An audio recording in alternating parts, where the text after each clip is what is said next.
So we are here reviewing Castlevania Season 3. It goes without saying, if you have not seen Seasons 1 and 2, we will spoil it, so do not watch this video if you haven't seen the previous seasons. So, Joe, where we left off with Season 2 of Castlevania, our favorite trio ends up defeating Dracula. We see Dracula end up saving one of the humans on the side. Yep, right? He saved Isaac and sent him like far away so he wouldn't be harmed. And Hector, however, is taken in as like a dog by Carmilla. 1 month after the events of Season 2, continuing the adventures of our favorite trio, we basically have 4 main story points here, Yes. right? So we see the adventures of Trevor and Sypha going into a town, Alucard, him hanging out in the castle. We also come across Carmilla and her plans, and then we see now Isaac on this quest for vengeance. He wants to continue Dracula's end goal, which was to wipe out all humanity, all life forms like humans and vampires. Let's actually go ahead and talk about him, because throughout this season, he is by far my favorite character in this, and him being fleshed out in this season, coming into conflict why he's doing what he does, but at the same time trying to write his own narrative on what he should carve out in this world. Ostensibly, he gets only like a few acts of kindness from other people, most of whom are either people that already recognize like, hey, yeah, I can tell you're a forge master. I ain't messing with you. I'd rather be on good terms with you.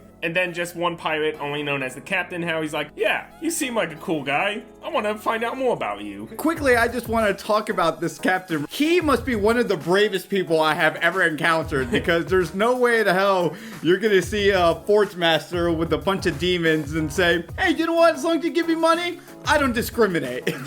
Predominantly, it's kind of split between Carmilla and her council, which she has her 3 sisters with her that ostensibly they all rule together. We have the military strategist, we have the diplomat, and then we have Moana. That was the one that was the kind of one that oversees like operations. Okay, Carmilla, which we learned in this season that she's Luffy for One Piece. She has the vision, she knows what to do, right? There's a point when the sisters are discussing, why is she the leader again? Yeah, she's the one that's passionate and gets the others motivated to do stuff. Yeah. Because her whole big plan for this is that they're gonna pretty much take over their area all the way up to where Dracula's castle was last before, and basically make a pin for all the humans. That way, continuing that they always have fresh supply of blood. Now there's a power vacuum, both because Dracula's gone, and then also like those kingdoms surrounding it have also been burnt down or taken over by night creatures. And then with that, we also see a subplot happening with the diplomat and Hector. What happens when you betray Dracula? He gets his ass treated like a dog, literally and metaphorically speaking throughout this. Without going too much into spoilers, I actually also like a lot of stuff I saw with Hector and Lenore. Was very much a very strong showing for both of them, because it's a lot of like back and forth. Like Hector knows not to trust them, and Lenore is like, yeah, I know you don't trust me, you've been treated like shit, but here's an offer, maybe listen, maybe think about it, and maybe we can work something out in the end. Like, she already knows, like, I'm not gonna get you by pretending to be nice. One of the best moments is just her proving like, I'm a diplomat, but that doesn't mean I'm soft. Like when he thinks he has the upper hand and she's like, bitch. So we have those 2 stories in great contrast to one another. Isaac trying to amass an army of evil dead people to take down Carmilla, and Carmilla trying to create this powerhouse to conquer pretty much all of Dracula's land. So now let's shift things over and talk about Trevor. One of my complaints with their storyline is that they're basically stuck in this one town. And it's pretty much the longest side quest of an RPG that I have seen. I feel like that one was set up more as machinations to lead into season 4, which we can get into near the end, but ultimately it's a story between them going into this town that has some shifting areas going on with like some priests that have found a new religion in which they worship Dracula, and then also a new character introduced, which was Saint Germain, who's just kind of a charlatan vagabond, just kind of going around the town. And why is he investigating the priory itself? Well, that goes into spoiler territories, but he's a nice addition charisma-wise, I did enjoy seeing a lot of his scenes of him, like, talking with people, and it was always, like, pretty entertaining. Yeah, but where's Alucard? Well, Alucard, let's talk about the setup for him. He's all alone after defeating Papa Dracula, and then what happens? He encounters two people kind of want to train so they can protect their land. They were, at one point, part of... There was a side character in Season 2, which was this Japanese vampire that was one of Dracula's generals. These people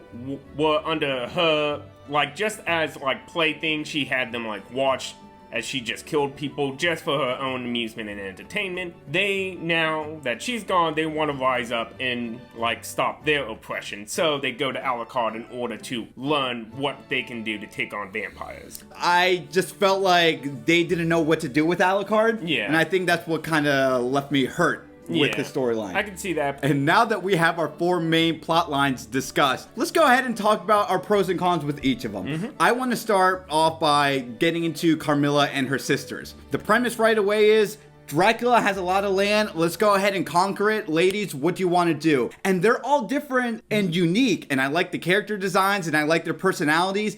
And as soon as I get a taste of each and every one of them, we don't get a lot of them afterwards. Yeah, like, it is kind of disappointing, especially, like, just seeing how they interact with each other. Striga and Moana, how they are ostensibly lovers and how they are, like, one's the more military strong type and the other one's the more thinking type. And how they are even going back and forth with, like, kind of wits on what they're about to do. But it does kind of feel like those two and Carmilla do kind of go to the sidelines, as it does focus a lot more on Hector and Lamore. I think I would have preferred and just have seen how they were going to go about doing what they had to do, right? Yeah. Because they discuss, hey, conquering 800 miles of land is not going to be easy. We need people, we need fortitude, we need livestock. How are we going to go about doing that? I wish, this to me is personally a misstep where I would have loved to have seen maybe the military sister go about her ways on how to do it and why she was given that role, right? That, or also seeing other things like them maybe building alliances or so forth. Like, again, like doing the war council deal on how are they gonna go about taking over before they actually set out on the conquest. Let's go ahead and talk about Isaac. Isaac, just much like the Carmilla storyline, started off really strong where it's like, okay, I want to get revenge for what these people did and I am coming with a vengeance. But much like Carmilla's storyline, they're just a part where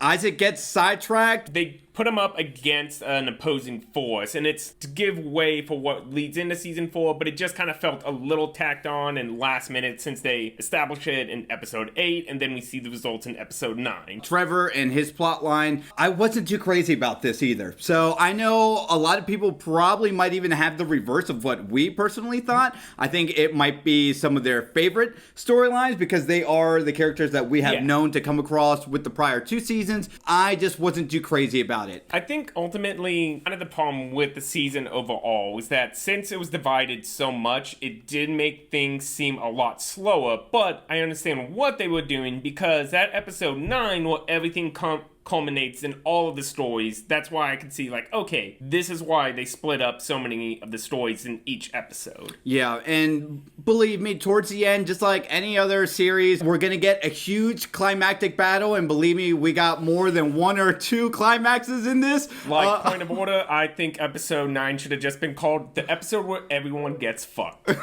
So now that goes into Alucard, they don't do much with him. I think that's the biggest crime of this season, that he's the son of Dracula, and I even like the early setup right there, like, oh, what's he gonna do? Of course, when he trains these people throughout the season to be the next monster hunters, as he put it, right? That he's like, wow, Trevor would be actually proud of me that now I'm gonna raise a new generation of hunters. Where they go with it, I'm not too crazy about, and not what they do with him in episode 9. I just don't like that they didn't give him much of a role. Yeah, unfortunately, it was probably the weakest of all the plot lines going on. Overall thoughts, real quick bullet points here. I thought the animation did look good. Yes. Do I think it's the best season? I think it had the best premise of all 3 of them, but but I still think that award goes to season 2. Yeah, it's basically season 3 has the same issue as season 1 of like, it feels more like setup for a later season. But they get that season 4, I'm sure there's going to be a lot more to talk with on it. Yeah, of course. I would say it's a solid 7. There's going to be people, I can see why they would rate it higher. I still had a lot of fun watching it. Again, Isaac was the standout star for me. Yes. Carmilla and her sisters